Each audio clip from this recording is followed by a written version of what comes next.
What's good, everybody? It's your boy Big Nate. Welcome back to Big Nate's Book Reviews, home of the best book reviews. And today we have a very spooky video in honor of Halloween. We are doing a Halloween book haul. So I got hella books to talk about. In fact, if we have time, I got another little stack right here we might get to. But yeah, we got another, as usual, dope ass book haul. So of course I got the doobie. We're gonna spark that. And then without further ado, let's get into the book review. Who knew? I lost it. I can. That's all I got. That's all I got. Finish the rhyme for me in the comments. But no, so today's gonna be a very spooky Halloween book haul. I know what you're thinking. He doesn't have a costume. The books didn't seem very Halloween themed. What is it that makes this Halloween? And the thing is, I find it very spooky, very terrifying how little of my viewers are actually subscribed to my channel. I find that downright horrifying. A Lovecraftian eldritch horror. So yeah, if you're not subscribed, go ahead and hit that subscribe. And then without further ado, so by the way, that is the only thing that makes this a Halloween themed book haul, aside from the fact that I'm doing this on Halloween. It's also terrifying how this doobie will not spark. Today's just full of tricks and treats, so you could say. So like I said, hit that subscribe, let me spark this, and then we finna get right into it. Okay, and you know what, while I'm sparking the doobie, this reminds me of a Halloween costume I had one year where I couldn't think of anything, but I was at like a Halloween party. And what we did was we had to like come up with a outfit for me, or like a costume for me. So I decided to be literature. So I printed out a bunch of short stories on my homie's printer, and we taped them all around my body, and I went as capital L literature. I thought that was pretty fire. So let me know if you had a dope Halloween costume. And then without further ado, let's get into the book review. So up first we have the selected god damn we have the selected poems of Emily Dickinson, which was also with an introduction by Billy Collins. And Billy Collins, I know, honestly haven't read a whole lot by him, but I do know he's a contemporary poet. And then I thought, you know, Emily Dickinson has a lot of writing, and I will say about her, the thing is, anytime I've like, put it this way actually, I'm not a huge poetry fan, to be honest, but the poems that I have read that really do stick with me and have like an emotional impact, a lot of them literally have been Emily Dickinson. So I'm like, okay, this seems like a good way to, hold on, I'm trying to get this mofo to focus, but this seems like a good way to get introduced to Emily Dickinson, because I know, like I said, she has a ton of poems. So I'm like, selected writings, intro by Billy Collins, this seems like a good bet. And I started reading this. By the way, I actually got this at a bookstore in Montreal, Canada, which was a real place. I was there for a conference, and this was a super dope bookstore. They had like a live piano player there. It was crazy. And this is not, it's not just like anybody can sit and play the piano. It's like, bro is going off. Like, I wanted to add that shit to my, I got a classical bangers playlist, and I wanted to add that, but I didn't know. Anyway, so I started reading this while I was like, I hit the park, started reading some Emily Dickinson poems. It was fire. So just, here's a little example of a Emily Dickinson banger. And I don't think any of them are named, which is like interesting. But so, for each ecstatic instant we must in anguish pay, in keen and quivering ratio to the ecstasy. No, ecstasy, I don't know how to. For each beloved hour, sharp pittances of years, bitter contested farthings, and coffers heaped with tears. And the reason I like this poem is because it reminds me of like the principle of duality, which I was even talking about a little bit last video. But like, you know, good, evil, light, dark, all of these things, there's always a balance and an equal proportion of them. And it's just like, for each ecstatic instant we must in anguish pay, in keen and quivering ratio to the ecstasy. Like, however good, however high the high is, there's always going to be a come down. And then I actually like literally just opened this randomly like before, and I put a little bookmark. Also, by bookmark, the upholstery of our chair is coming down. So what I did was I picked a little piece of the upholstery off of the floor and used that as my bookmark. I just wanted y'all to know that. But literally, I just saw this right before I did the video, but I'm like, this was a cool one. Presentiment is that long shadow of the lawn, indicative that suns go down. The notice to the startled grass that darkness is about to pass. Like, I love presentiment. Like, you know, when you have a feeling that something's about to happen, like that's how, is the long shadow on the lawn indicative that the sun goes down. The notice to the startled grass that darkness is about to pass. So like I said, Emily Dickinson is just consistently fire. So, and I've been really enjoying that edition of her poetry. So pause, let me rekindle. Like the love I have for my subscribers in the Big Nate gang, let me rekindle the flame of this doobie. It said, poetry is so bad it's horrifying. That's the Halloween special right there, me doing poems. take a sip of this dirty chai. I was actually bringing this. I was bringing some coffee to my girl, and she got a coworker, so I'm like, I'll get them something too. But they weren't around, which worked out because I didn't get anything for myself. As the karmic balance goes to show, now I got a dirty chai. So, okay. Up next, Heraclitus fragments. And Heraclitus, I actually don't know the whole story behind this, but he was a big name ancient Greek philosopher. Like, I know that people like Plato and definitely people like Aristotle reference Heraclitus and like as just being a major philosophical figure and kind of like talking about his views and stuff. But I think the kicker is we've lost a lot of his writing and it only exists now in these so-called fragments. So from what I've read of this, which is just, you know, I like the reason I like these two, especially because they're like fragments, there's just these little verses. You truly can just open it up and then like, without the sun, what day, what night? Like, that's already a banger. Like, that's literally, again, like the related to the duality stuff that I'm gonna have to take note of that one. That's even just like what I talked about in the last video, where it's like anything that's cast in the sun cannot help but cast a shadow. And just again, literally like the look how synchronistic this is. Even like what Emily Dickinson said, like however high that price of it, ecstasy, you have to pay in anguish. And it's just the two principles of duality that cannot exist without one another. Without the sun, what day? And then because what day, also what night. So boom, banger. Therefore good and ill are one. You just can't make this shit up. Like, this is more duality stuff. They're two sides of the same coin. Let's see what third one brings us. 30 therefore names the moon of generation. Okay, I got it. Oh, there's like a whole sequence before that. But as you can see, well, first off, kind of interesting that they got like the Greek on the left, right? The left, right?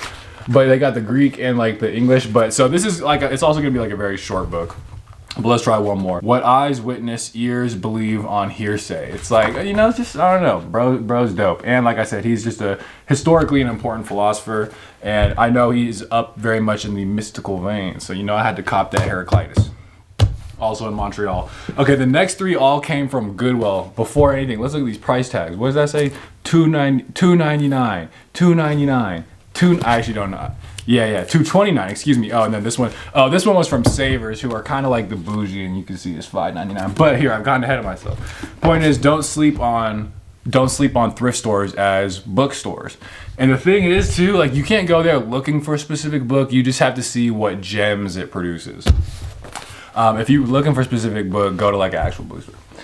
Okay, so The Doors of Perception by Aldous Huxley, who is like, interestingly, also the author of Brave New World. And The Doors of Perception, I'm honestly not super familiar. Like, I haven't read I'll read the back in a second here, but I know it's just about him and his philosophy and his experience with psychedelics. Like, all the psychedelic bros talk about this book. And also, come on, it's Aldous Huxley. Like, you know it's gonna be fire.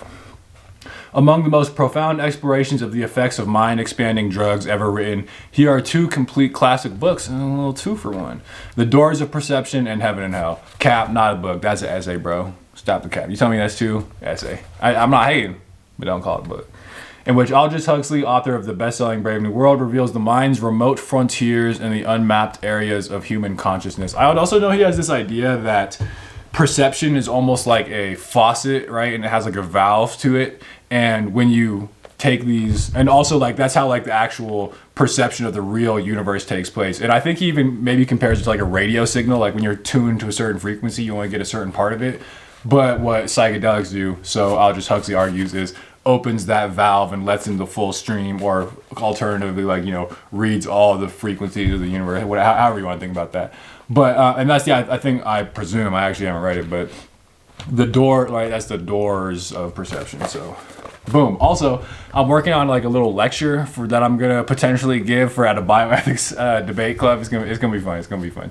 There's a funny story behind that. But partly what I'm doing, I won't even get into it, but I ended up, through my little rabbit hole, going to the Albert Hoffman, who's the guy who created LSD. I went to his like firsthand account. It's like in a book he wrote, and I just found it online, of like when he took his first real dose of acid, and he's just talking about how it was like crazy. He was like ego dissolution, loss of self. Like, imagine he's seeing demons, and he keeps for some reason he has this insistence on like wanting milk, and it's just like he's kind of fixated on it. And he said he drank like 2 liters of milk that he got from his neighbor, who he thought was like a possessed witch lady. So he had a first. This is that's actually what they call the first bad acid trip in history. But anyway, up next is Carl Sagan, The Demon Haunted World: Science as a Candle in the Dark. And I've said before on the channel, I read Cosmos is really all I read. Actually, no, I read some like miscellaneous essays by him, particularly one about marijuana, how like Carl Sagan basically talks about like it's cool to get high and let your mind, you know, kind of embrace like the wonder of the cosmos. That was actually a crazy, I have to track that back down because I'm kind of just realizing that I think I kind of read that independently, not connecting that that's like, you know, Carl Sagan, the dude who wrote Cosmos, and boom, The Demon Haunted World. So I'm just gonna go ahead and read the back. I imagine it's just about science and the universe generally, but let's see what it says. How can we make intelligent decisions about our increasingly technology-driven lives if we don't understand the difference between the myths of pseudoscience and New Age thinking and fundamentalist zealotry and the testable hypotheses of science? So damn, I was about to get so excited because I'm like, he mentioned myth, but he's talking about the myths of pseudoscience. The thing is, I'll just tell you right off the bat, I know Carl Sagan is mythically inclined because in the Cosmos,